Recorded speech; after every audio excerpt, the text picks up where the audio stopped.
नमस्कार. चुडामणी दर्शनच्या सर्व प्रेक्षकांना आज आम्ही अशा व्यक्तींची भेट करून देणार आहे की ज्या व्यक्तींचं डॉक्टरी क्षेत्राच्या व्यतिरिक्त शेतकरी बांधवांकरता त्यांनी गेल्या येत्या 19 मार्च 2022ला श्री गुरुदेव प्रार्थना मंदिर येथे लक्षणीय उपोषण आंदोलन करण्यात येणार आहेत. नेमकं हे लक्षणीय उपोषण नेमकं कशासाठी आहे आणि नेमकं या उपोषणाचं मेन ध्येय काय आहे, उद्देश काय आहे, या संदर्भात वरुड शहरातील सुपरिचित डॉक्टर आशिषजी लोहे यांची संपर्क साधला असता. सर, आज सर्वप्रथम तुम्ही चुडामणी न्यूज पडतो सर, तुमचं अभिनंदन की तुम्ही आज शेतकऱ्यांकरता वैद्यकीय क्षेत्र सोडून आज शेतकरी बांधवांकरता आपण एक वेगळा लढा लढत आहेत आणि या लढ्याला भविष्यात शेतकरी तुमच्यासोबत राहीलच. परंतु सर, नेमकं 19 मार्च अन्न त्याग आंदोलन नेमकं हे काय आहे सर? नेमकं आमच्या प्रेक्षकांना तुम्ही सांगावं सर. 19 मार्चचं जे अन्नत्याग आंदोलन आहे ते फक्त आपण वरुडमध्ये घेत नाही, तर हे संपूर्ण महाराष्ट्रभर आहे, देशभर आहे. आणि आपले इथले काही विद्यार्थी जे जगातल्या इतर देशामध्ये गेले आहेत ते सुद्धा एक दिवस अन्नत्याग आंदोलन करतात, म्हणून याची व्याप्ती ही सार्वत्रिक आहे. एक गोष्ट लक्षात घ्या. दुसरं असं की हे अन्नत्याग आंदोलन काय आहे आणि 19 मार्च हाच दिवस का निवडला, हा साहजिक प्रश्न तुमच्या मनामध्ये आला असेल. तर महाराष्ट्रामध्ये जी पहिली दखल घेतली गेलेली आत्महत्या आहे ती चिलगव्हाण इथले शेतकरी होते साहेबराव करपे, आणि यांनी सहकुटुंब दत्तपूर आश्रमामध्ये जाऊन सहकुटुंब आत्महत्या केली होती. म्हणजे नवरा बायको आणि 4 मुलं. हे एवढी मोठी भीषण अशी आत्महत्या होती की दुसऱ्या दिवशी वर्तमानपत्रामध्ये पहिल्या पानावर याची बातमी झाली. आणि साहेबराव करपे हे 100 एकराचे शेतकरी होते, एक लक्षात घ्या. ते संगीत विशारद होते, MA पर्यंत शिकलेले होते, सगळं आधुनिक पद्धतीनं शेती करत होते. परंतु या शेतकऱ्याच्या विरोधी धोरणामुळे ते अशा पद्धतीनं खचले आणि मग त्यांचा वीज पुरवठा तोडला. त्याचा असा मानसिक आघात त्यांच्यावर झाला की त्यांनी सहकुटुंब आत्महत्या करून घेतली. पण आत्महत्या करत असताना त्यांनी एक पत्र सोडलं आणि त्यांनी सांगितलं की निदान या माझ्या सामूहिक आत्महत्येने तरी सरकारला जाग येईल, आमच्या आत्महत्येची दखल घेतल्या जाईल आणि शेतकरीच्या प्रती सरकारचे धोरणं बदलतील, त्याच्याबद्दल सहानुभूतीने विचार केला जाईल. परंतु साहेबराव करपेंचा हा जो विचार होता, जो त्यांच्या मनाचं वाटत होता, तो खोटा ठरला, फोल ठरला आणि शेतकरी आत्महत्येचा आलेख हा दिवसेंदिवस वाढतच गेला. रोज परिस्थिती अशी आहे, असं वाटतं की मागचं वर्ष चांगलं होतं आणि हे वर्ष शेतकऱ्यासाठी कठीण आहे. या परिस्थितीमध्ये हे शेतकऱ्याच्या दुःखाशी नाळ जोडण्याचा प्रकार आहे, हा त्याच्याप्रती व्यक्त केलेली सहवेदना आहे आणि ही वेदना सर्वांनी जाणून घ्यावी म्हणून 19 मार्च हा दिवस एकदिवसीय अन्नत्याग आंदोलनासाठी आम्ही निवडलेला आहे. आम्ही काही कायदा सुव्यवस्थेला बाधा आणत नाही. शेतकरी पुत्र ज्या ठिकाणी असतील, जिथे असतील, जर तुम्हाला शक्य असेल तर सामूहिकपणे करा, नाहीतर तुम्ही ज्या ठिकाणी काम करता तिथे किंवा घर बसल्यासुद्धा तुम्ही एक दिवस अन्नत्याग आंदोलन करू शकता आणि शेतकऱ्याप्रती आपली सहवेदना व्यक्त करू शकता. हा यामागचा मुख्य उद्देश आहे. सर, आंदोलनं खूप सारे होत असतात. सर, नेमकं हे असं आंदोलन साध्य करून नेमकं साध्य काय होणार आहे? म्हणजे नेमकं मेसेज काय दिला? आंदोलन प्रत्येक संघटना आंदोलन करतात, काही दिवस आंदोलन राहतात, पण त्याच्यावर नेमकं साध्य होत नाही. या तुमच्या आंदोलनामुळे काय साध्य होईल सर? हे बरोबर आहे की आंदोलनाने साध्य होत नाही तेवढा असा विचार करता येणार नाही. कारण आम्हाला माहिती आहे की आम्ही एक दिवस काय अजून आठवडाभर जरी उपाशी राहिलो तरी सरकार नावाच्या व्यवस्थेला काही फरक पडणार नाही. हा सरकार नावाच्या व्यवस्थेला फरक पडेल तेव्हा पडेल, हा आम्हाला फरक पडावा म्हणून हे आंदोलन आहे. शेतकऱ्याच्या वेदनेशी जुळून जाण्याचा हा प्रकार आहे. हे सामूहिक अन्नत्याग आंदोलनच मुळात सहवेदना व्यक्त करण्यासाठी आहे. याने सरकारला फरक पडो न पडो, परंतु शेतकऱ्याचे असे पुत्र जे आता शेतीतून बाहेर पडले आहेत, ज्यांनी आपल्या उदरनिर्वाहासाठी दुसऱ्या साधनांचा किंवा नोकरींचा पर्याय निवडला आहे, कोणी उद्योगधंदे टाकले आहे, कोणी व्यापार करतं आहे, कोणी नोकरी करतं आहे, ह्या अशा नोकरदार असणाऱ्या मुलांना आपल्या बापाच्या दुःखाची जाणीव व्हावी म्हणून हे आंदोलन आहे. खरंच सर, शेतकऱ्यांकरता लढणारे खूप काही आहेत, परंतु आज तुम्ही डॉक्टर वैद्यकीय क्षेत्रातूनही आज शेतकऱ्यांकरता आज काही आंदोलन करत आहे आणि अन्नत्याग आंदोलनात सहभागी होत आहेत, या गोष्टीचा आम्हाला आनंद आहे सर. इतर शेतकरी संघटना हमीभाव, कर्जमाफी, वीज बिल माफी, विविध आंदोलन करतात. नेमकं सर यामागचा उद्देश काय त्यांचा? म्हणजे आपण जे हे शेतकरी त्यांची काही ना काही प्रत्येक वेळेस माग राहते की आम्हाला हमीभाव भेटला पाहिजे, आमची कर्जमाफी झाली पाहिजे, आमचं वीज बिल माफ झालं पाहिजे. तर नेमकं आपण काय बोलू शकाल या संदर्भात सर? बघा, इतर शेतकरी संघटना या मागण्या करतात हे खरं आहे, परंतु या मागण्या मागितल्याने किंवा या सगळ्या सुविधा दिल्याने शेतकऱ्याचे प्रश्न कायमस्वरूपी सुटणार का, हा प्रश्न आहे. बघा, कर्जमाफी मागितली, या कर्जमाफीला, हमीभावाला किंवा इतर मागण्यांना आमचा विरोध नाही, ही गोष्ट पहिले एक लक्षात घ्या. दुसरं असं की समजा कर्जमाफी दिली, आज जरी दिली आणि संपूर्ण सरसकट कर्जमाफी दिली, तरी पण जर ही व्यवस्था कायम राहिली तर तुम्ही बघा येणाऱ्या पुन्हा 4-5 वर्षामध्ये शेतकरी पुन्हा जसाचा तसा कर्जबाजारी होतो. म्हणजे एकदा कर्जमाफी करून शेतकऱ्याचे प्रश्न सुटत नाही ना. मग वारंवार कर्जमाफी करू शकतात का? किंवा कोणतंही सरकार ते निवडणुकीच्या तोंडावर करतं ना. निवडणुकीच्या तोंडावर कर्जमाफी करतं, पुढच्या वर्षी निवडून येतं, मग 4 वर्ष जसं तसं राहतं. पण ही व्यवस्था कायम राहते आणि त्या व्यवस्थेमध्ये शेतकरी पुन्हा जसा तसा कर्जबाजारी होतो. म्हणून कर्जमाफी हे शेतकऱ्याच्या प्रश्नाचं अंतिम उत्तर नाही. त्याने शेतकऱ्याचे प्रश्न कायमस्वरूपी सुटणार नाही, हा आमचा मुद्दा आहे. अर्थात कर्जमाफी झाली पाहिजे काय, तर बरोबर आहे, झाली पाहिजे, पण त्याने आमचे प्रश्न कायमस्वरूपी सुटत नाही, हा मुद्दा आहे. दुसरा तुमचा मुद्दा होता हमीभावाचा. बघा, हमीभाव जाहीर करताना फक्त 23 पिकाचा हमीभाव जाहीर केला जातो. त्यातली फक्त निवडक 4-5 पिकं, म्हणजे जसं तूर आहे, सोयाबीन आहे, असे पिकं फक्त सरकार खरेदी करतं. तिकडनं गहू आणि तांदूळ खरेदी करतं. याशिवाय बाकीच्या सरसकट पिकांची खरेदी सरकार नावाची व्यवस्था करत नाही. दुसरा भाग लक्षात घ्या की एक आकडेवारी अशी सांगते की शेतमाल जेवढा उत्पादन होतो त्याच्यापैकी फक्त 6% शेतमाल हा APMC मार्केटमध्ये विकला जातो आणि सरकार नावाची व्यवस्था विकत घेते. म्हणजे अजूनही 94% शेतमाल हा APMC मार्केटच्या बाहेरच खाजगी विकला जातो. म्हणून फक्त हमीभाव देऊन, कागदावर देऊन चालणार नाही, तर ती हमीभावानं विकत घेणारी व्यवस्था तेवढी सक्षमपणे उभी राहिली पाहिजे. आणि हमीभावानं विकत घेणारी व्यवस्था आपल्याला दिसते का? दिसत नाही. तुरीला हमीभाव जाहीर झाला, परंतु हमीभावाची तूर घरी पडलेली राहते, हमीभावाचा चना घरी पडलेला राहतो आणि ते आपण विकत घेणारी व्यवस्था राहत नाही. मग त्या हमीभावाचं करायचं काय? हमीभावानं हमीभाव फक्त कागदावर देऊन चालणार नाही, तर हमीभावानं विकत घेणारी व्यवस्थासुद्धा चालते. मग तुमचा प्रश्न असा होता की बा वीज आणि ह्या सगळ्या गोष्टी मागतात. मी तुम्हाला एक फोटो दाखवू इच्छितो. हा जर तुम्हाला दिसत असेल तर या फोटोमध्ये तुम्हाला दिसत असेल की हे कांदा उत्पादक शेतकरी आहे. कांदा उत्पादक शेतकरी आपला कांदा विकायला मार्केटमध्ये गेले आणि तुम्हाला दिसत असेल हे 2 शेतकरी इथं आत्महत्या करून पडले आहेत आणि हा सगळा जनसमुदाय त्यांना बघतोय. हा कांद्याचा ढीग लागला आहे आणि हा कांद्याचा ढीग लागून त्याच्या बाजूला 2 शेतकरी मरून पडले. तुम्ही सांगा, आपण त्यांना वीज दिली, चांगले उत्तम बियाणं दिले, खतं कीटकनाशकं दिले, तर काय होईल? हा कांद्याचा ढीग जो तुम्हाला एवढा दिसतोय त्यापेक्षा दुप्पट दिसेल. पण त्याच्या बाजूला मरून पडणारे शेतकरी कसे थांबवणार आहात? हे यासाठी मरून पडलेत का की कांदा उत्पादनच झालं नाही किंवा त्यांना वीज मिळाली नाही किंवा त्यांना असं नाही, ह्या पिकाला त्यांना भाव मिळाला नाही म्हणून ते मरून पडलेत. म्हणून ह्या सगळ्या गोष्टी देऊन काय होईल? त्याचं उत्पादन वाढेल आणि उत्पादन हे वाढायलाच पाहिजे, याच्याबद्दल काही दुमत नाही. परंतु त्या उत्पादित झालेल्या मालाला जोपर्यंत भाव भेटणार नाही तोपर्यंत हे त्याच्या बाजूला मरून पडणारे शेतकरी थांबणार नाही. म्हणून ह्या ज्या सगळ्या मागण्या आहेत, हमीभाव असू द्यात, कर्जमाफी असू द्यात, वीज असू द्यात, उत्तम बियाणे असू द्यात, ह्या सगळ्या गोष्टी आवश्यक आहे. पण त्यासोबत शेतकऱ्याला विकण्याचं स्वातंत्र्य फार महत्त्वाचं आहे आणि त्यासाठी त्याला एक ओपन मार्केटची गरज आहे. सरकार नावाच्या व्यवस्थेनं त्या मार्केटवर कब्जा केला आणि दरवेळेस शेतमालाचे भाव पाडले आणि म्हणून शेतकरी अशा पद्धतीनं मरतोय. अर्थात जोपर्यंत शेतकऱ्याला आपण स्वतंत्र करत नाही तोपर्यंत तो समृद्ध होऊ शकत नाही, हे त्याचं सूत्र आहे. सर, आपण कृषी तज्ज्ञामध्ये आपण विचारत आहेत की आपल्याला शेतकऱ्यांविषयी आपण विविध मागण्याकरता आपण आज लढत आहेत. सर, आवश्यक वस्तूचा कायदा हा शेतकरी विरोधी कसा सर? हे बघा, हा प्रश्न अनेक लोकांना पडतो की आवश्यक वस्तूच्या कायद्यानं काय झालं की शेतमालाची जी बाजारपेठ आहे ती सगळीची सगळी बाजारपेठ ही सरकारनं ताबीज करून घेतली. बाजार काय असतो की मागणी आणि पुरवठा ह्या तत्त्वाने चालणारी एक व्यवस्था, त्याला बाजार असं म्हणतात. तुम्ही बघा, आता कोरोनाच्या काळामध्ये सॅनिटायझर असू द्यात किंवा फेस मास्क असू द्यात, याच्या किमती वाढल्या होत्या. याचं कारण असं होतं की त्याची मागणी वाढली होती. परंतु आज जर आपण मार्केटला गेलो तर त्याच्या किमती खूप कमी झाल्या आहेत. म्हणजे ज्या ज्या काळामध्ये त्या गोष्टीची मागणी वाढते त्यावेळेस त्याचे भाव वाढत असतात. बरोबर आहे. आता आपल्यासमोर एक कपड्याचं दुकान आहे.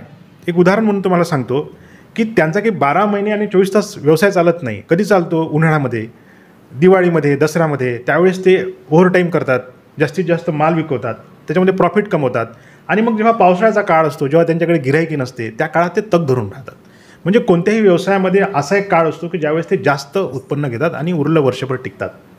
परंतु शेतीच्या बाबतीमध्ये काय होतं की जेव्हा जेव्हा शेतमालाचे भाव वाढतात, समजा आपला कांदा 100 रुपये झाला, डाळ 100 रुपये झाली की लगेच काय होतं, काय वर्तमानपत्रांना जाग येते की कांद्याचे भाव एवढे वाढले की गृहिणीचे बजेट गडगडले, तूर एवढी वाढली की आता तुरीचे भाव वाढले. म्हणजे असं ती जशी की राष्ट्रीय आपत्ती आली. मग सरकार काय करतं की लगेच कांदा आयात करतं, तूर आयात करतं आणि ते तूर आणि कांदा आपल्या मार्केटमध्ये टाकतात आणि कांद्याचे भाव पाडतात, तुरीचे भाव पाडतात. असं प्रत्येक वेळेस होतं. ज्या ज्या वस्तूच्या, आता तेलाचे भाव वाढले होते त्याने तेलाचे भाव पाडले, सोयाबीन मागं वाढली होती, सोयाबीन आयात केली, सोयाबीनचे भाव पाडलेत. आणि आता तर त्यांचे प्रयत्न आहे की कापसाचे भाव पाडावं, परंतु हे जगात चाललं असलं युद्ध, कोरोनामुळे आले निर्बंध, जगात अनेक ठिकाणी कापस उत्पादन झालं नाही, त्याच्यामुळे त्यांना शक्य होत नाही. परंतु यांचे प्रयत्न काय आहे की यांचे भाव पाडायचे. म्हणजे तोंडाने असं म्हणायचं की आम्हाला शेतकऱ्याचं उत्पन्न दुप्पट करायचं आहे, परंतु यांची कृती नेमकी उलटी असते. ज्या ज्या वेळेस शेतमालाचे भाव वाढतात तेव्हा हे शेतमालाचे भाव पाडण्यासाठी प्रयत्न करतात. आणि हे का शक्य होतं तर हे फक्त त्या आवश्यक वस्तूच्या कायद्याने शक्य होतं. आवश्यक वस्तूच्या कायद्यामध्ये अशा तरतुदी आहेत की ह्या जर एक तुम्ही 10 पानाचा इसेन्शियल कमोडिटी ॲक्ट 1955 हा जर कायदा तुम्ही वाचला तर तुमच्या लक्षात येईल की सरकारने शेतमालाचा व्यापाराचा म्हणजे त्या बाजाराचा पूर्ण ताबाच घेतलेला आहे की कांदा वाढला की कांद्याचे भाव पाडायचे. बरं, मग आता समजा उलटं झालं की कांद्याचे भाव गडगडले, 50 पैसे किलो झाला, 1 रुपया किलो झाला, किंवा तुरीचे भाव पडले, तुरीला घ्यायला व्यापारी नाही, तर मग हे निदान हमीभावानं तरी विकत घेतात का? तर हमीभावानं विकत घेत नाही. मग कांद्याचे भाव असे गडगडतात, ते 50 पैसे किलो, 1 रुपये किलो होऊन जातं. आणि आश्चर्याची गोष्ट म्हणजे आता हा कांदा तुर्कस्तानमधून येतो, कांदा पाकिस्तानातून येतो. म्हणजे ज्या देशातले आपल्याला खेळाडू चालत नाही, ज्या देशातले आपल्याला संगीतकार चालत नाही, त्या देशातून आपल्याला कांदा येतो. आपल्या इथल्या कांदा उत्पादक शेतकऱ्याचं मरण होतं, ते 1 रुपया किलो 50 पैसे किलो कांदा होतो. आणि मग अशा वेळेस सरकार ते हमीभावानंसुद्धा विकत घेत नाही, हमीभावानं तूरसुद्धा विकत घेत नाही, तूर आयात केली जाते, तुरीचे भाव पाडले जातात. म्हणून या आवश्यक वस्तूच्या कायद्याचा उपयोग फक्त आणि फक्त शेतमालाचे भाव पाडण्यासाठी होतो. म्हणून आमचा त्याला विरोध आहे की अशा पद्धतीने शेतमालाचा भाव पाडू नका. आणि जर तुम्हाला हस्तक्षेप करायचा असेल तर फक्त एका बाजूने करू नका, दोन्ही बाजूने करा. म्हणजे भाव वाढले तेव्हा तुम्ही हस्तक्षेप करता, भाव पाडता, मग पडल्यावर निदान त्यांना हमीभावानं विकत घ्या ना, ही तुमचीच जबाबदारी आहे. असं होताना दिसत नाही. बरं, हे काही एक सरकार करतं असं नाही. म्हणजे जेव्हापासून या स्वतंत्र भारत देशामध्ये जे सरकार आलं त्यांनी असंच केलेलं आहे. आणि म्हणून आमचा या कायद्यावर घाव घालायचा असा विचार आहे की जोपर्यंत हा कायदा आहे तोपर्यंत शेतकऱ्याचं भलं होऊ शकत नाही. हा कायदा संपूर्णपणे नष्ट करावा लागेल. शेतमालाच्या भावामध्ये तुमचा हा एकतर्फी होणारा हस्तक्षेप शेतकऱ्याला घातक ठरला आहे, हा थांबवा आणि शेतकऱ्याला स्वतंत्र करा, तरच तो समृद्ध होईल. खरंच सर. आणि सर एक नवीन मधातलं काही आंदोलन चाललं की भूमी अधिग्रहण कायदा हा रद्द झाला पाहिजे सर. आपण सर जर भूमी अधिग्रहण कायदा रद्द केला तर सरकारचा विकास म्हणजे विकास कामं कसे करणार सर?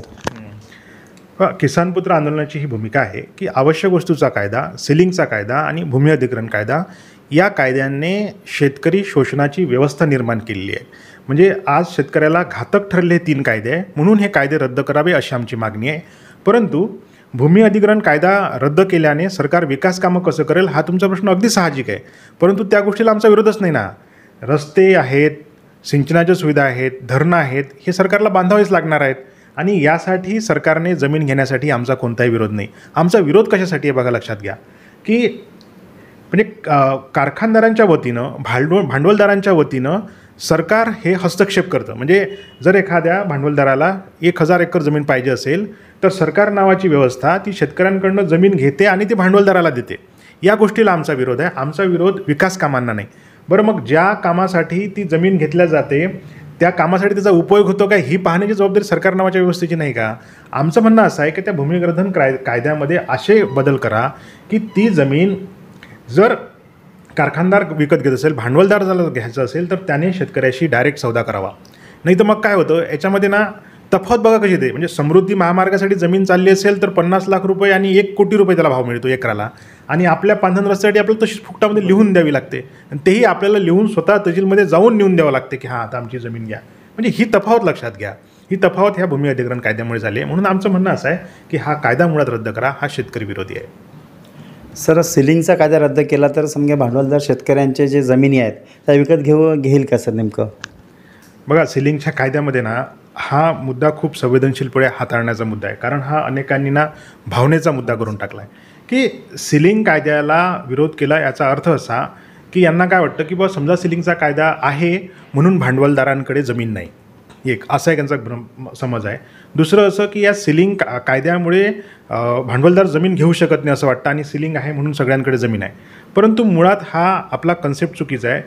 सिलिंग हे फक्त शेत जमिनीवर आहे, जमिनीवर नाही. यातला मुद्दा लक्षात घ्या. याने केलेली जमीन कोणाला कितीही घेता येते. फक्त ही शेत जमिनीवर असणारा हे सिलिंगची मर्यादा आहे. ह्या सिलिंगच्या मर्यादेनं काय झालं बघा, आपल्या देशामध्ये शेतीचे तुकडे तुकडे झाले. म्हणजे 2 भाऊ असेल तर वाटणी होते आणि त्यानंतर एका मर्यादेच्या पलीकडे तुम्हाला शेतजमीन ठेवता येत नाही, शेतीचं सलग क्षेत्र निर्माण होत नाही. आणि आज आपल्याला जर या जागतिक स्पर्धेमध्ये टिकायचं असेल तर जोपर्यंत शेतीचे मोठे मोठे क्षेत्र तयार होत नाही, म्हणजे 100 200 एकरचे, तोपर्यंत आपण ह्या जागतिक स्पर्धेमध्ये टिकू शकत नाही. मी तुम्हाला एक छोटीशी बातमी दाखवतो. ही ॲग्रोवनमध्ये एक बातमी आली होती बघा. सोयाबीनचं एकरी 51.77 क्विंटल एका एकरामध्ये उत्पादन घेतलं आहे. आपल्या समजा वरुड किंवा मोर्शी तालुक्यामध्ये आपण विचार केला तर 5-7 क्विंटलच्या वर आपल्याला सोयाबीन होत नाही. हा अमेरिकेचा जॉर्जिया प्रांतातला हा शेतकरी आहे. आणि गमतीचा भाग असा, याच्याकडे 1700 एकर जमीन आहे. म्हणजे 1700 एकर जमीन ज्या शेतकऱ्याकडे आहे, जो एकरी 51 क्विंटल उत्पादन घेतो आहे. आता आपली स्पर्धा याच्यासोबत आहे. म्हणजे उद्या जर आपण अमरावतीला सोयाबीनचं तेल काढण्याचा कारखाना टाकला आणि आपण निविदा मागवली की आम्हाला 10,000 क्विंटल सोयाबीन पाहिजे, तर तो आपलीतला शेतकरी देऊ शकेल का? हा देऊ शकेल. आज जागतिकीकरण झालं आहे. जगाच्या मार्केटच्या सगळ्या भिंती कोलॅप्स झाल्या आहे. कोणी कुठेही विकत आणू शकतो. आपल्यासारखे ॲमेझॉनसारखे ॲप आहे, आपण ऑर्डर टाकली ते आपल्या घरी आणून देतात. अशा वेळेस आपला शेतकरी ह्या शेतकऱ्यासोबत स्पर्धा कशी करेल? आणि ही स्पर्धा आहे, याला आपण नाकारू शकत नाही. म्हणजे 1700 एकर जमीन असलेला, एकरामध्ये 51 क्विंटल उत्पादन घेतलेल्या शेतकऱ्यासोबत आपली इथल्या 4 आणि 5 एकर जमीन असलेल्या आणि एकरामध्ये 5-6 क्विंटल सोयाबीन घेणाऱ्या शेतकऱ्याची स्पर्धा कशी होईल? ही स्पर्धा विषम आहे ना. ही कशी स्पर्धा आहे माहिती आहे का? एखाद्या 150 किलोच्या कसलेल्या पहिलवानासोबत 30-40 किलोच्या कुपोषित माणसाची कुस्ती आहे.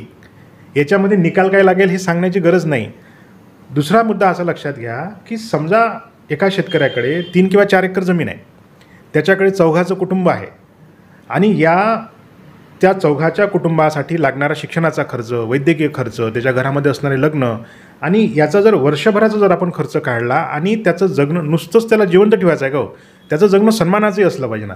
तर ह्या असं सन्मानपूर्वक जगण्यासाठी समजा त्याला 3 लाख रुपये खर्च वर्षाकाठी जर येत असेल तर या शेतीमधून खर्च वजा जाता त्याला 3 लाख रुपये शिल्लक राहिले पाहिजे ना. मग कोणतं पीक तो पेरेल, तुम्ही त्याला कोणता भाव द्याल की तेवढे पैसे शिल्लक राहील? जर आपण बॅलन्स शीट मांडली तर आपल्या हे लक्षात येईल की सगळं चांगलं राहिलं, पाऊस चांगला आला, बियाणे चांगलं उगवलं, भाव चांगला मिळाला, तरी त्याला 50-60 हजाराच्या वरतं 1 लाख रुपयाच्या वरतं पैसे शिल्लक राहत नाही. आणि ज्या वर्षी काहीतरी परिस्थिती विपरीत होऊन जाते, दुष्काळ पडतो, त्या परिस्थितीत त्याला जेवढे पैसे तो लावतो तेवढेही पैसे मिळत नाही. मग अशा परिस्थितीमध्ये तो माणूस जगेल तरी कसा? म्हणून सिलिंगच्या कायद्याला विरोध करत असताना आम्ही त्याला दुसरा पर्याय असा केला की जेव्हा आपण गटशेती करायला सांगतो, आपण शेतकऱ्याला गटशेती करायला सांगतो. का सांगतो? गटशेती करण्याच्या मागचं कारणच हे आहे की हे छोटे छोटे शेतकरी आता सर्वाईव्ह होऊ शकत नाही, स्पर्धेत टिकू शकत नाही, म्हणून आपण त्यांना पर्याय सांगतो की तुम्ही असं करा. म्हणून आम्ही असं म्हटलं की ज्या शेतकऱ्यांच्या कंपन्या स्थापन होईल त्या निदान त्या शेतकऱ्यांच्या कंपन्यांना तर या कायद्यातून वगळा की जे आता कृषी विद्यापीठ आहे त्यांना वगळलेलं आहे सिलिंगच्या कायद्यातून. ते कितीही जमीन घेऊ शकतात. तशा पद्धतीने शेतकऱ्याच्या कंपन्या जर गावागावात स्थापन होत असतील तर निदान त्या कंपन्यांना तरी वगळा, त्यांना एक मोठं क्षेत्र घेऊ द्या. मोठं क्षेत्र झालं की काय होतं, ते ह्या बियाण्यांच्या कंपन्यांसोबत बार्गेनिंग करू शकतं, ते खतं कीटकनाशकांसाठी बार्गेनिंग करू शकतं, ते मार्केटमध्ये जेव्हा माल विकायला जाईल तेव्हा त्यांची एक चांगली परिस्थिती उभी राहू शकते. हे छोटे शेतकरी टिकू शकत नाही, हे यामागचं सत्य आहे आणि म्हणून त्या कायद्याला आमचा विरोध आहे.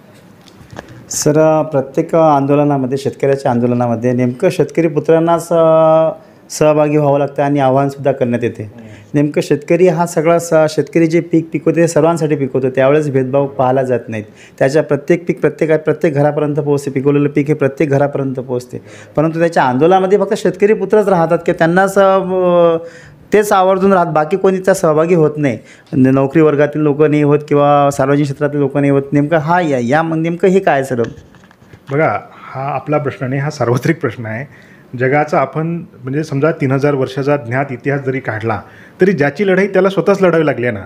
म्हणजे मराठ्यांच्या युद्धासाठी कोणीतरी दुसरं येऊन लढेल असं नाही होऊ शकत. पण आपला स्वतंत्र लढा आपल्यालाच लढावा लागतो. आज शेतकऱ्याची परिस्थिती कशी आहे बघा. एक काळ होता शरद जोशींच्या काळामध्ये जेव्हा लाखो शेतकरी रस्त्यावर यायचे, ताकदीनं ते सगळा विरोध करायचे, आपल्या मागण्या करून घ्यायचे. परंतु आता तशी परिस्थिती दिसत नाही. तुम्ही बघा, आता शेतकरी खचलेला आहे, शेतकऱ्यामध्ये एवढी ताकद उरलेली नाही. म्हणून आम्ही शेतकरी पुत्र असं म्हटलं आहे की शेतकऱ्याचे असे मुलं आणि मुली, त्याच्यामध्ये मुली पण आहेत बरं का, शेतकऱ्याचे असे मुलं आणि मुली जे आता दुसऱ्या उद्योगात गेले आहेत, व्यवसायात गेले आहेत, कोणी नोकरीत गेले आहेत, परंतु त्यांना शेतीच्या प्रश्नाची जाण आहे. कारण त्यांचं बालपण शेतीमध्ये गेलं आहे. त्यांना माहिती आहे की आपल्या बापाची काय अवस्था आहे आणि ते शिकलेले लोक आहेत, ते हे सगळे कायदे समजून घेऊ शकतात.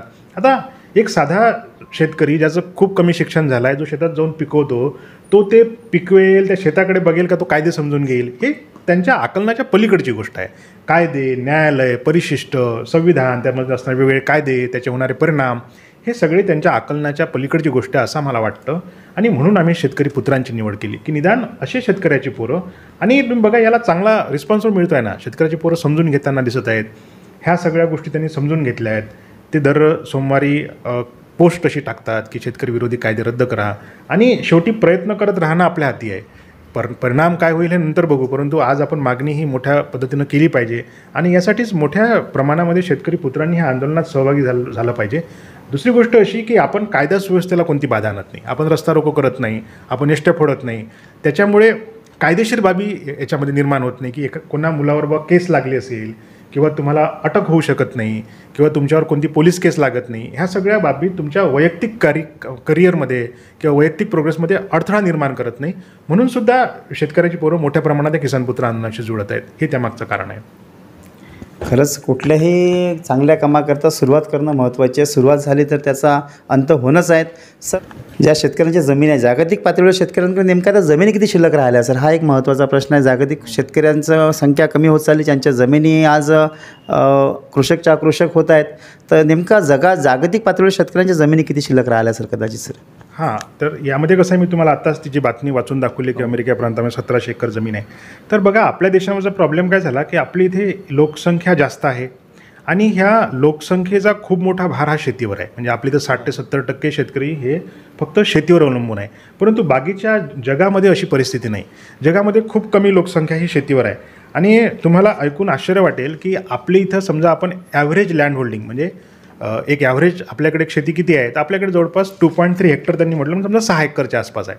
परंतु बाकीच्या देशामध्ये कसं आहे की कॅनडामध्ये 187 हेक्टर म्हणजे जवळपास 400 एकर होते. अमेरिकेमध्ये 157 हेक्टर म्हणजे जवळपास 400-500 होती. ती येतं आता 2002च्या आकडेनुसार 178 हेक्टर आहे. ब्राझीलमध्ये जवळपास 150 ते 200 एकर जमीन आहे एका शेतकऱ्याकडे. आणि ऑस्ट्रेलियामध्ये गमतीचा भाग असा, त्याच्याकडे तर 1970मध्ये 5000 एकर जमीन होती आणि आज ती जवळपास 10,000 एकर आहे. म्हणजे ऑस्ट्रेलियामध्ये 2001ची आकडे सांगते की 10,000 एकर ॲव्हरेज लँड होल्डिंग, म्हणजे एवढी ही शेतजमीन त्यांच्याकडे जास्त आहे. म्हणजे 4,000, 5,000, 10,000 एकर जमीन असणारे शेतकरी ऑस्ट्रेलियामध्ये, अमेरिकेमध्ये, कॅनडामध्ये, ब्राझीलमध्ये आहे. आणि आपल्याकडे काय झालं की शेतीचे तुकडे पडले. यासाठी 2 कारणीभूत आहेत. म्हणजे एक तर आपली वाढलेली लोकसंख्या, शेतीवर असणाऱ्या मोठ्या लोकसंख्येचा भार, आणि दुसरा हा सिलिंगचा कायदा. म्हणजे मोठी जमीन सील करून घेतली आणि त्याच्यामुळे शेतजमीनचे तुकडे पडले. आता ह्या छोट्या छोट्या तुकड्यांवर तो शेतकरी जगू शकत नाही, ही वस्तुस्थिती आहे. हे मान्य करायला आपल्याला थोडासा वेळ लागेल, कदाचित हे एवढ्या सहजासहजी कोणी मान्य करणार नाही, परंतु ती वस्तुस्थिती आहे आणि ती वस्तुस्थिती एक दिवस आपल्याला मान्य करण्याशिवाय दुसरं गत्यंतर नाही. सर, मागे केंद्र सरकारने पूर्व विधेयक आणलं होतं सर, त्या विधेयकासंदर्भात तुमची स्वतःची म्हणजे एक शेतकरी पुत्र म्हणून तुमची प्रतिक्रिया काय सर? बघा केंद्र सरकारने विधेयकं आणली म्हणजे त्यांनी ती खूप शेतकऱ्यांचं भलं करण्यासाठी आणली असं नाही. कोरोनाने सगळे व्यवसाय बंद पडले होते, सगळी इंडस्ट्री ठप्प पडली होती. त्यावेळेस फक्त शेती आणि शेतीचीच इंडस्ट्री चालू होती. दुसरं असं की शेतीवर असणाऱ्या हे सगळे बंधनांतून त्याला मुक्त करण्यासाठी एक पाऊल पुढे त्यांनी टाकलं होतं. आणि ते कसं नाक दाबल्यावर तोंड उघडण्याचा तो प्रकार होता. खरं तर त्यातले 2च विधेयक होती आणि एक फक्त आवश्यक वस्तूच्या कायद्यामध्ये त्यांनी थोडेफार बदल केले होते. ते 3 विधेयकामध्ये 3रं विधेयक होतं की ज्या मी तुम्हाला सांगितलं की आवश्यक वस्तूचा कायदा शेतमालाचे भाव पाडण्यासाठी होतं. त्यांनी त्यामध्ये असं म्हटलं होतं की त्यांनी क्लॉज दिले होते की आम्ही कधी भाव पाडू, म्हणजे आता आम्ही प्रत्येक वेळेस शेतमालाचे भाव पाडणार नाही, पण कधी पाडू, जर काही नैसर्गिक आपत्ती आली, म्हणजे युद्ध आहे, पूर आहे, अशी जर नैसर्गिक आपत्ती आली तर मग आम्ही शेतमालाच्या भावामध्ये हस्तक्षेप करू. दुसरं त्यांनी असं म्हटलं होतं की काही भावाचे भाव समजा 100% वाढले. जसं की उदाहरणार्थ समजा कांदा आपला ॲव्हरेज वर्षभरामध्ये जर 12 रुपये किलो आहे, तर तो जोपर्यंत तो 24 रुपये किलो होत नाही तोपर्यंत आम्ही त्याच्यामध्ये हस्तक्षेप करणार नाही, असं ते विधेयक होतं. आता तुम्ही बघा, एकीकडे आपण शेतमालाला भाव मागायचा आणि दुसरीकडे सरकार म्हणतं की आम्ही तुमचे भाव पाडणार नाही, त्याला विरोध करायचा. हे परस्पर विरोधी नाही का? दुसरं त्याच्यामध्ये होता करार शेतीचा. आता हे करार शेती काय होती की समजा आपल्याला करार शेती करायची असेल तर तुम्ही ती जमीन एखाद्या कंपनीला करार शेतीसाठी देऊ शकता. दुसरं असं की तुम्ही त्या कंपनीसोबत, जसं मी आता कापूस निर्माण करणार आहे, तर कापसाच्या धागे किंवा कापसाचा कापड बनवणाऱ्या कंपनीसोबत मी आधीच करार करू शकतो की आम्ही कापूस तुम्हाला 10,000 रुपये क्विंटलनी देईल, त्यासाठी ते मला बियाणं देतील, खतं देतील, त्याच्या किमती ठरवल्या जाईल आणि मग जेव्हा मी उत्पादन घेईल तेव्हा त्याच्या ते पैसे कमी वजा करून घेईल. आता हा बघा, हा कायदा महाराष्ट्रामध्ये 2006 पासूनच आहे. आणि ते विलासराव देशमुख जेव्हा मुख्यमंत्री 2006मध्ये तेव्हाच हा कायदा आला. आज आपण जेवढे सीडचे प्लॅन्ट वगैरे देतो ना, ते आपण करार शेतीच्या माध्यमातूनच देतो. आणि आता नुकतंच यावर्षी ना औरंगाबादमध्ये एक शेतकरी आहे, त्यांनी पोटॅटोचे चिप्स बनवणारी कंपनी होती. त्या पोटॅटोचे चिप्स बनवणाऱ्या कंपनीसोबत करार केला. त्याने 1.5 एकर पेरली, त्याच्यामध्ये त्यांना 2 लाख रुपये प्रॉफिट झालं. मग आता त्यांनी ह्यावर्षी 6 ते 7 एकरामध्ये पुन्हा बटाट्याचं पीक घेण्याचा पुन्हा त्यासोबत करार केला. मला काय म्हणायचं आहे की करार शेती हे कंपल्शन आहे का? सगळ्या शेतकऱ्यांना करार शेती करायचं असं नव्हे. ते फक्त एक त्यांनी पर्याय दिला होता की ज्याला करायचं त्यांनी करा, ज्याला नाही करायचं त्यांना का करू. याने दुसरा काय फायदा झाला माहीत आहे का? याने शेतकऱ्याची रिस्क शेअर झाली. म्हणजे समजा आता पेरणीला आलो आहे आणि आपल्याकडे जर पेरायचेही पैसे नसतील, असं होतं ना, बियाण्यासाठी पैसे नाही, खतांसाठी पैसे नाही, त्या कंपनीसोबत करार केला तर तुम्हाला खतं देतं, बियाणं देतं. आणि समजा ते डुबलं जरी तरी ह्या करार शेतीमध्ये असे क्लॉज होते की नैसर्गिक आपत्तीने जर त्या शेतकऱ्याला उत्पादन झालं नाही तर त्याची कोणतीही वसुली होऊ शकत नाही, असं त्याच्यामध्ये क्लॉज आहे. म्हणून ते शेतकऱ्याच्या फायद्याचं होतं आणि एक पर्याय म्हणून असू द्यायला पाहिजे होतं, असं माझं वैयक्तिक मत आहे. ज्याला करायचं तो करेल, नाही करायचं नाही करेल. तिसरा मुद्दा होता APMC मार्केटच्या बाहेर शेतमाल विकण्याची परवानगी. आता बघा, मी तुम्हाला आधी सांगितलं की फक्त 6% शेतमाल हा APMC मार्केटमध्ये विकला जातो. त्याच्यापेक्षा उरलेला माल हा आपण शेतमालाच्या बाहेरच विकतो. आपल्या भागातले सगळे शेतकरी आपला संत्रा हा APMC मार्केटच्या बाहेर विकत आले आहेत. जेव्हापासून आपलं लहानपण जेव्हापासून आहे, समज जेव्हापासून आली, मग काय दरवेळेस व्यापाऱ्यानं आपल्याला फसवलंच काय? व्यवहारामध्ये फसवणूक होऊ शकते, बरोबर आहे, पण त्यात आपण पण सुज्ञ झालो ना. आपण तो संत्रा विकण्याच्या आधीच पैसे मागतो आणि मग संत्रा उचल म्हणतो. म्हणजे ते व्यावहारिक शहाणपण शेतकऱ्याकडे आलं. म्हणजे सगळेचे सगळे व्यापारी बेईमान आहेत असं नाही. व्यापाऱ्याला आपली पत असते. जर त्या व्यापाऱ्याने जर आपली पत ठेवली नाही तर तो व्यापार टिकेल का? म्हणून त्यालाही आपली पत ठेवणं आवश्यक असतं. आणि आपल्या महाराष्ट्रामध्ये तुम्ही बघा, फडणवीस साहेब जेव्हा मुख्यमंत्री होते तेव्हा त्यांनी भाजीपाला आणि फळं हे आपल्याला APMC मार्केटच्या बाहेर विकण्याची परवानगी दिली होती. मग ते महाराष्ट्रामध्ये अजूनही आहे. मग काय सगळे फळं विकणारे आणि भाजीपाला विकणारे शेतकरी किंवा व्यापाऱ्यांनी ठगवले का? असं तरच होत नाही, असं सार्वत्रिक होत नाही. अपवादाने एका ठिकाणी होईल, पण याचा अर्थ मग तसे कायदेच करायचे नाही असं होत नाही. ते APMC मार्केटही पाहिजे आणि APMC मार्केटच्या बाहेर विकण्याची परवानगीही पाहिजे. म्हणजे दोघांमध्ये स्पर्धा होईल आणि त्या स्पर्धेमध्ये शेतकऱ्याला चांगला भाव मिळेल, हे त्यामागचं सूत्र आहे. म्हणून सरसकट त्या कायद्यांना आमचा विरोध नव्हता. त्याच्यामध्ये काही सुधारणेला स्कोप आहे काय? तर बिलकुल. त्याच्यामध्ये सुधारणा आपण सुचवायला पाहिजे होत्या की ह्या तिन्ही विधेयकांमध्ये कशा प्रकारे अधिक चांगल्या पद्धतीने कसं करता येईल. पण अशा दृष्टीनं कोणी गेलं नाही आणि त्याला विरोध करण्यात आला. अर्थात आता तो सगळा सरकार नावाच्या व्यवस्थेचा तो सगळा विषय आहे. परंतु आम्ही वैयक्तिकदृष्ट्या त्या कायद्यांचं स्वागत केलं होतं. त्याच्यामध्ये सुधारणाही ठरवल्या होत्या. आणि ह्या सगळ्या प्रक्रियेमध्ये पुन्हा आपण किसानपुत्र आंदोलनाची भूमिका आमची स्पष्टपणे राहिलेली आहे की जोपर्यंत तुम्ही शेतकऱ्याला या कायद्याच्या बेड्यातून सुटका करत नाही तोपर्यंत शेतकऱ्याचं भलं होऊ शकत नाही. काय होईल, हे कायदे हटवले म्हणजे सगळं की ऑल इज वेल होऊन जाईल आणि शेतकऱ्याच्या अच्छेदीने येईल असं नाही. काय होईल, हे कायदे हटवले म्हणजे एक शेतीमध्ये खुली व्यवस्था येईल. ज्याला शेती करायची आहे तो सन्मानानं शेती करेल, ज्याला शेतीतून बाहेर पडायचं आहे तो बाहेर पडेल. शेतकरी काय पिकवायचं, कसं पिकवायचं, कोणत्या कंपनीशी करार करायचा, ह्या सगळ्या गोष्टी ठरवल्या जातील. आणि शेतमालाच्या बाजारपेठेमध्ये म्हणजे बाजारपेठेमध्ये जेव्हा सरकारचं नियंत्रण हटवेल तेव्हा व्यापाऱ्यांची संख्या वाढेल. आता काय होतं आहे की शेतकरी 100 आहेत आणि घेणारे व्यापारी 2 आहेत, मग व्यापाऱ्यांची मक्तेदारी निर्माण होते. पण जर व्यापारी 50 असले तर ते व्यापाऱ्यांमध्ये घेण्याची स्पर्धा असेल तर शेतमालाचा भाव वाढेल. हे साधं सरळ सूत्र आहे. आणि या पद्धतीने जर गेलो तरच शेतकऱ्याचं काहीतरी भलं होऊ शकतं. सर, शेतकरी सुजलाम सुफलाम होण्याकरता सर शेतकऱ्यांना आपण जे शासनविरोधी कायदे आपण सांगितले, परंतु शेतकऱ्यांना आपल्या जमिनीतून जास्त प्रमाणात पीक घेण्याकरता त्याला समजून घ्या माती परीक्षण असो किंवा पाणी परीक्षण असो, हे खूप काळाची गरज झाली आहे. खूप काही शेतकऱ्यांच्या जमिनीमध्ये पोटॅशचं प्रमाण जास्त असतं किंवा कमी असतो.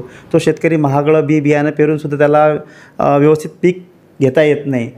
तर याकरता नेमकं सर आपण काय सांगू शकाल सर? कायदेविषय तर आहे सर, पण तो शेतकऱ्यांना आपल्या जमिनीतून जास्ती प्रमाणात पीक घेण्याकरता आपण नेमकं त्यांना काय सांगू शकाल सर? बघा, आता कसं आहे, आता शेतकऱ्याची ना तेवढी कॅपॅसिटी नाही आहे. म्हणजे खर्च करण्याची कॅपॅसिटी, क्रयशक्ती ज्याला आपण म्हणतो. उदाहरणार्थ माझ्याकडे समजा 10 मशीन्स असतील तर त्या मशीन्स काही मी स्वतः दुरुस्त करत नाही. मी काय करतो, मी ते इंजिनियर जे असतात त्यांच्यासोबत कॉन्ट्रॅक्ट करून घेतो वर्षभराचा.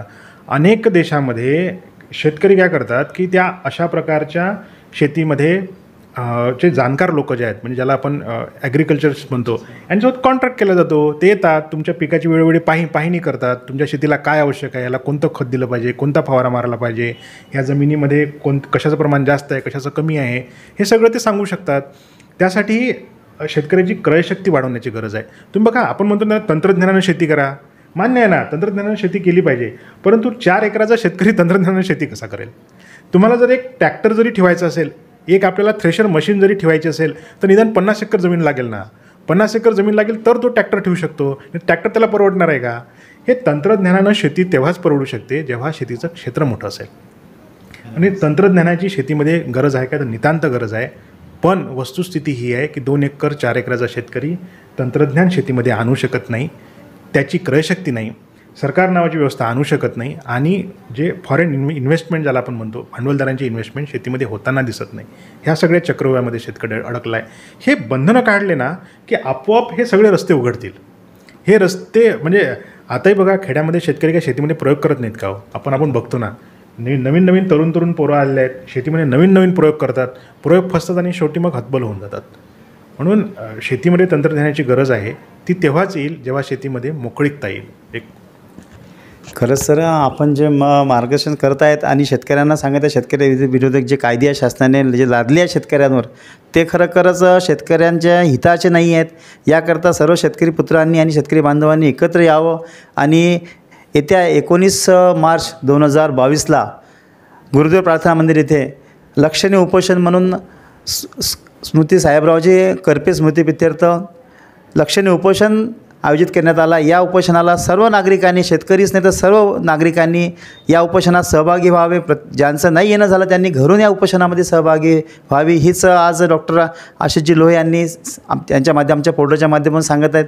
सर, एक शेतकरी बांधवांना रासायनिक शेती करत आहेत, परंतु शेतकऱ्यांनी जैविक शेतीसुद्धा करावी. सर, नेमकं करण्याकरता प्रवृत्त करावं की त्यांनी रासायनिक शेतीच करावं? सर, म्हणजे नाही, हा निर्णय त्यांचा आहे. हां सर.